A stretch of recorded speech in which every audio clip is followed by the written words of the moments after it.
Gyandeep YouTube channel पर आप सबका स्वागत है। आज मैं आप सबको इस वीडियो में भक्ति काल की राम भक्ति शाखा के प्रतिनिधि कवि तुलसीदास के पर चर्चा करेंगे। इस वीडियो में तुलसीदास के जीवन वृत्त, उनकी प्रमुख रचनाओं, उनके संदर्भ में विद्वानों का क्या कथन है, उन्हें क्या उपाधि दी गई थी, तो इस पर हम विस्तार से हम इस पर चर्चा करेंगे। एग्जाम में सबसे ज़्यादा क्वेश्चन तुलसीदास से ही पूछे जाते हैं, तो मैं वही सारे पॉइंट लेकर आई हूँ जिससे कि एग्जाम में क्वेश्चन पूछे जाते हैं। तो आप वीडियो को लास्ट तक जरूर देखें और वीडियो पसंद आए तो वीडियो को लाइक शेयर सब्सक्राइब करना ना भूलें। तो चलिए देखते हैं क्या है तुलसीदास। तुलसीदास जो हैं वो भक्ति काल के राम भक्ति शाखा के प्रतिनिधि कवि हैं। तो भक्ति काल को दो भागों में बांटा गया है, एक निर्गुण काव्य धारा, एक सगुण काव्य धारा। निर्गुण काव्य धारा में दो शाखाएं, एक ज्ञानाश्रयी शाखा, एक प्रेमाश्रयी शाखा। और सगुण काव्य धारा तुलसीदास जो है वो सगुण काव्य धारा के हैं। सगुण काव्य धारा को दो शाखाओं में बांटा गया है, एक राम भक्ति शाखा और एक कृष्ण भक्ति शाखा। जो तुलसीदास जी हैं राम भक्ति शाखा के प्रतिनिधि कवि माने जाते हैं। तो इनके जीवन वृत्त के बारे में हम लोग जान लेते हैं। क्या है इनका जन्म, मृत्यु क्या है। जन्म इनका 1532 ईस्वी में हुआ था और मृत्यु 1623 में। इनके माता पिता कौन है। इनके पिता का नाम है आत्माराम दुबे और माता कौन है इनकी हुलसी है। इनकी पत्नी कौन है, इनकी पत्नी है रत्नावली। इनके दीक्षा गुरु कौन है, नरहयानंद। और इनके शिक्षा गुरु कौन है, शेष सनातन। आचार्य रामचंद्र शुक्ल तुलसीदास को क्या मानते हैं, स्मार्त वैष्णव मानते हैं। आचार्य रामचंद्र शुक्ल के अनुसार हिंदी काव्य की प्रौढ़ता के युग का आरंभ गोस्वामी तुलसीदास जी के द्वारा हुआ है। ऐसा आचार्य रामचंद्र शुक्ल मानते हैं कि हिंदी काव्य की जो प्रौढ़ता है इस युग का आरंभ किसके द्वारा हुआ था, गोस्वामी तुलसीदास जी के द्वारा हुआ था। अब तुलसीदास जी के संदर्भ में विद्वानों के तुलसीदास जी के महत्व के संदर्भ में विद्वानों का क्या मत कथन है देख लेते हैं, क्योंकि इसी ऐसे ही क्वेश्चन पूछे जाते हैं। कली काल का कवि क्वेश्चन पूछा जाता है कि तुलसीदास को कली काल का कवि किसने कहा है, तो नाभादास ने कहा है। नाभादास ने क्या कहा है तुलसीदास जी को, कली काल का वाल्मीकि नाभादास जी ने किसे कहा है, तुलसीदास को। मुगल काल का सबसे महान व्यक्ति तुलसीदास को किसने कहा है, स्मिथ ने कहा है। बुद्ध देव के बाद सबसे बड़ा लोकनायक तुलसीदास को किसने कहा है, ग्रियर्सन ने कहा है। तो विद्वानों का कथन है किसके संदर्भ में, तुलसीदास के महत्व के संदर्भ में विद्वानों का कथन है। रामचंद्र शुक्ल क्या कहते हैं, तुलसीदास जी उत्तरी भारत की समग्र जनता के हृदय मंदिर में पूर्ण प्रेम प्रतिष्ठा के साथ विराजमान। तो ये पंक्ति दे दी जाती है एग्जाम में, पंक्ति आप लोग नोट कर लीजिएगा। ये पंक्ति दे दी जाती है, पूछी जाती है कि पंक्ति किसने की कही है, तो रामचंद्र शुक्ल ने कही है पंक्ति। और किसके संदर्भ में कही है, तो तुलसीदास जी के संदर्भ में कही है। क्या कही है, तुलसीदास उत्तरी भारत की समग्र जनता के हृदय मंदिर में पूर्ण प्रेम प्रतिष्ठा के साथ विराजमान है। तो पंक्ति भी दे दी जाती है तुलसीदास जी के संदर्भ में और किसके द्वारा कही गई है पूछी जाती है। अब देखिए हजारी प्रसाद द्विवेदी जी के द्वारा कही गई पंक्ति क्या है, भारतवर्ष का लोक नायक वही हो सकता है जो समन्वय करने का अपार धैर्य लेकर आया। ये पंक्ति कई बार एग्जाम में पूछी गई है, तो इसे आप लोग नोट कर लीजिएगा, क्योंकि इस तरह से पंक्ति दे दी जाती है, पूछी जाती है कथन किसका है, तो ये कथन हजारी प्रसाद द्विवेदी जी का है। किसके संदर्भ में कहा गया है कथन, तो तुलसीदास जी के संदर्भ में कहा है। अब देखिए रामविलास शर्मा तुलसीदास जी को क्या मानते हैं, जाति कवि मानते हैं। अमृतलाल नागर तुलसीदास को मानस का हंस मानते हैं।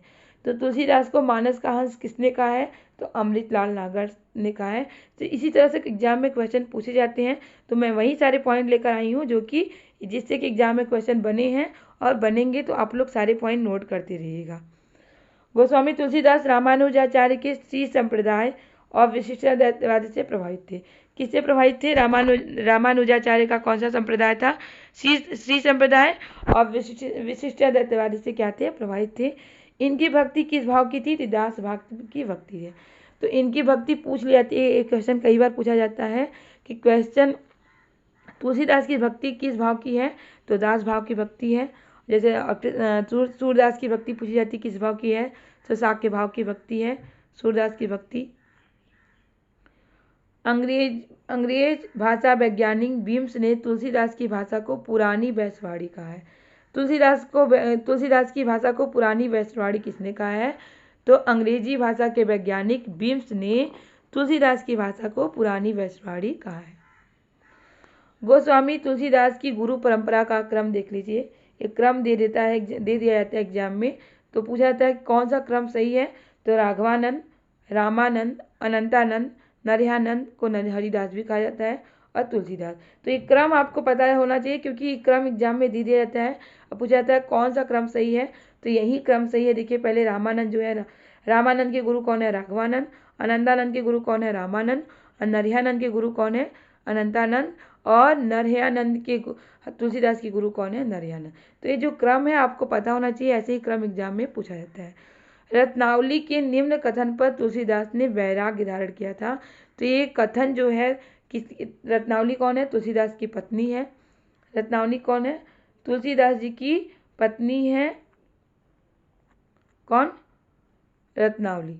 तो इनके ये जो कथन है महत्वपूर्ण कथन है, यही कथन, इसी कथन पर तुलसीदास ने क्या किया था, वैराग्य धारण किया था। तो ये कथन देख लीजिए, इंपॉर्टेंट कथन है। लाज न आवत आपको दौरे आयो साथ, धिक धिक ऐसे प्रेम को कहाँ कहाँ मैं नाथ, अस्थि चर्म में देह मम तामे जैसी प्रीत, तैसी जो श्री राम मम होती न तो भव भीत। तो रत्नावली ने कहा है कि आपको इस चर्म से, अस्थि से इस तरह की प्रेम है, अगर ऐसी प्रेम आप राम जी से लगा लेते तो आपकी ऐसी दशा नहीं होती। तो यही जो उनका कथन था, इसी कथन से तुलसीदास ने, इस कथन का तुलसीदास पे इतना गहरा प्रभाव पड़ा कि उन्होंने वैराग्य धारण कर लिया। देखिए तुलसीदास के 12 ग्रंथ प्रमाणिक माने गए हैं। कितने ग्रंथ हैं, 12 ग्रंथ प्रमाणिक माने गए हैं, जिसमें से 5 बड़े ग्रंथ हैं और 7 छोटे ग्रंथ हैं। तो ये ग्रंथ कौन कौन से हैं देख लेते हैं। वैराग्य संदीपनी जो इनका ग्रंथ है, ये ब्रजभाषा में लिखा गया है और मुक्तक काव्य है। तो ये भी पूछा जाता है कि कैसा काव्य है और किस भाषा में लिखा गया है, तो आप लोग इसे नोट कर लीजिएगा। वैराग्य संदीपनी जो उनका है वो मुक्तक काव्य है और ब्रजभाषा में लिखा गया है। रामाज्ञा प्रश्न जो है ये मुक्तक काव्य है और अवधी भाषा में लिखा गया है। तो भाषा और काव्य पूछ लिया जाता है, तो इसे भी आप लोग नोट करते रहिएगा। रामलला लाचू इनका ग्रंथ जो है वो प्रबंध काव्य है और ठेठ अवधी में लिखा गया है। जानकी मंगल जो है ये भी प्रबंध काव्य है और अवधी में लिखा गया है। ये तो इनकी सारी रचनाएं आप लोग नोट कर लीजिएगा। इनकी रचनाओं से एग्जाम में क्वेश्चन पूछे जाते हैं, कि पूछा जाता है कि ये रचना किसकी है, तो तुलसीदास की रचना है। रामचरितमानस जो है इनका महाकाव्य है, प्रबंध काव्य है। इसकी किस भाषा में लिखी गई है, अवधी भाषा में। तो रामचरितमानस पूछा जाता है किस भाषा में लिखी गई है, अवधी भाषा में लिखी गई है। पार्वती मंगल भी प्रबंध काव्य है और किस भाषा में लिखी गई है, अवधी भाषा में लिखी गई है। कृष्ण गीतावली जो है एक गीत ही काव्य है और किस भाषा में लिखी गई है, ब्रज भाषा में लिखी गई है। गीतावली जो है ये गीत ही काव्य है, ये भी ब्रज भाषा में लिखी गई है। तो इनकी अधिकांश रचनाएं ब्रज भाषा और अवधी में लिखी गई है। विनय पत्रिका एक कई बार एग्जाम में पूछा गया है। विनय पत्रिका किसकी रचना है, तुलसीदास की रचना है और किस भाषा में लिखी गई है, तो ब्रज भाषा में लिखी गई है और कैसा काव्य है, गीति काव्य है। दोहावली जो है ये मुक्तक काव्य है और किस भाषा में लिखी गई है, ब्रज भाषा में लिखी गई है। वर्वे रामायण जो है ये भी मुक्तक काव्य है और किस भाषा में लिखी गई है, अवधी भाषा में लिखी गई है। कवितावली ये भी मुक्तक काव्य है और किस भाषा में लिखी गई है, तो ब्रज भाषा में लिखी गई है। तो इनके जो 12 ग्रंथ हैं, ये 12 ग्रंथ इंपॉर्टेंट हैं, इस एग्जाम में क्वेश्चन बने हैं, तो इसे आप लोग नोट कर लीजिएगा। तुलसीदास की जो प्रथम रचना है क्या है, वैराग्य संदीपनी, और अंतिम रचना क्या है, कवितावली को माना जाता है। कवितावली की परिशिष्ट में हनुमान बाहुक भी संलग्न है, किंतु अधिकांश विद्वान रामलला लाचू को प्रथम कृति मानते हैं। लेकिन अधिकांश विद्वान जो हैं इनकी रामलला लाचू को प्रथम कृति मानते हैं। रामचरितमानस की रचना कब हुई थी, संवत 1631 में चैत्र शुक्ल रामनवमी मंगलवार को हुआ था। देखिए इस रचना को, रामचरितमानस जो है वो तुलसीदास का महाकाव्य है और इसकी रचना में कितना समय लगा है, एक क्वेश्चन कई बार एग्जाम में पूछा जा चुका है कि इसकी रचना में कितना समय लगा है, तो कुल 2 वर्ष 7 महीना और 26 दिन लगा है रामचरितमानस की रचना में।